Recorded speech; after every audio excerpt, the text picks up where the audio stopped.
अस्सलामुअलैकुम वरहमतुल्लाहि वबरकातुहू। आज हम कर रहे हैं सबक नंबर 5 तौबातुल नसूह।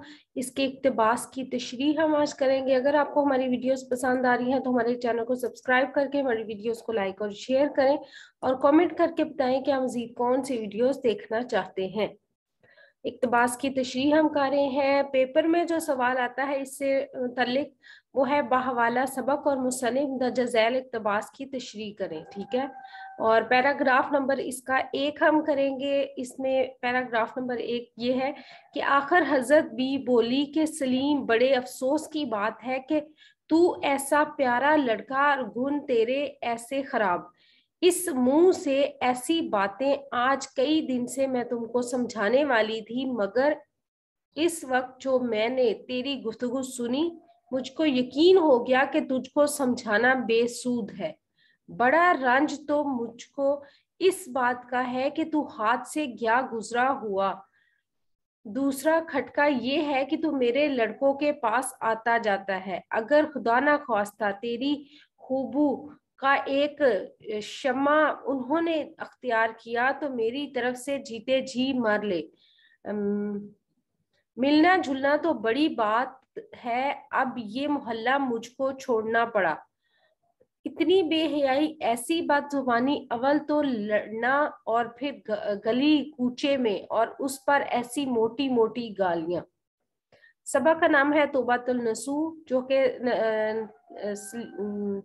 और इसके जो मुसन्निफ हैं वो है मौलवी नज़ीर अहमद देहलवी। और इसकी हम मुश्किल अल्फाज के मायने देख लेते हैं। गुण, खूबी, रंज, दुख, खटका, अंदेशा या खतरा, बदजुबानी, बदकलामी, खुदा ना ख्वास्ता, खुदा ना करे या अल्लाह ना करे, खूबू, आदत, शम्मा, बहुत थोड़ा, बहुत मुख्तसर, बेहयाई, बेशर्मी, बेगैरती। ठीक है। मतन का हवाला या सियाको सबाक हम करते हैं। ये सबक यानी तौबातुल नसूह जो है ये डिप्टी नज़ीर अहमद की तहरीर है और सिनफे नसर के एतबार से नावल है ये। और सबक में इनके नावल तौबातुल नसूह का कुछ हिस्सा पेश किया गया है। ये पूरा नावल नहीं है, इसमें से कुछ हिस्सा लेकर वो पेश किया गया है। नज़ीर अहमद को उर्दू का पहला नावल नगार भी कहा जाता है। वो अपने नावलों में दिल्ली की साफ और बामुहावरा जबान इस्तेमाल करते हैं। इन्हें कहानी बयान करने और किरदारों को खास तरीका देने का एजाज हासिल है, जिनमें इस्लाह और सबक आमोजी का पहलू नुमाया है। इनके नावलों में माफूकुल फितरत अनासर की बजाय हकीकी जिंदगी की पहली मर्तबा अक्कासी की गई। ठीक है।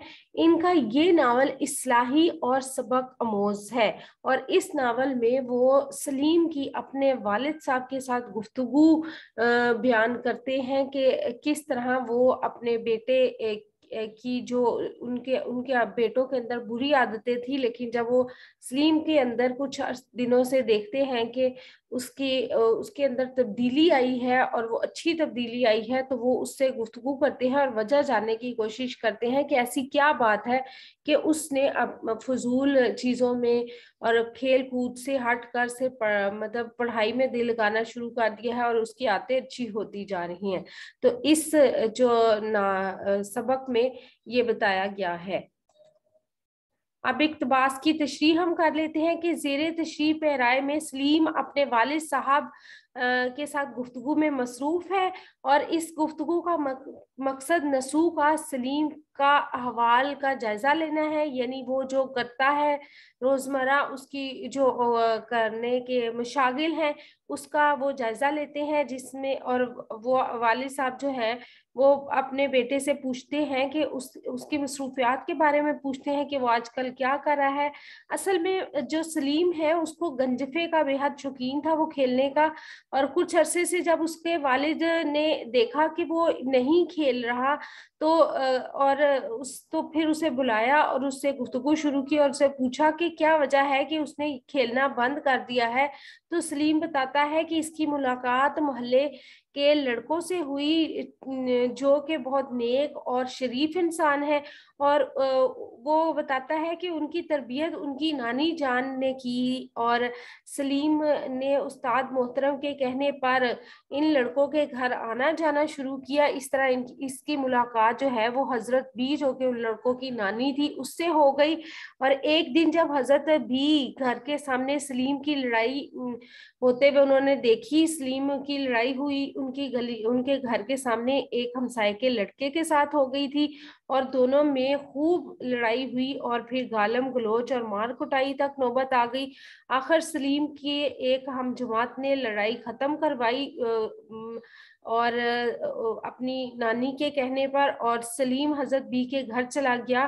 حضرت بی نے اسے اندر بلایا اور وہاں سلیم نے اس لڑکے کے بارے میں خوب گالم گلوچ کی، اور جس سے حضرت بی سخت پشیمان ہوئی، اور انہوں نے سلیم کو سمجھایا کہ میں تو تمہیں بہت اچھا بھلا مانس سمجھتی تھی، اور میرا خیال تھا کہ تجھ جیسے بھلے مانسوں کا شیوا گالم گلوچ نہیں ہو سکتا۔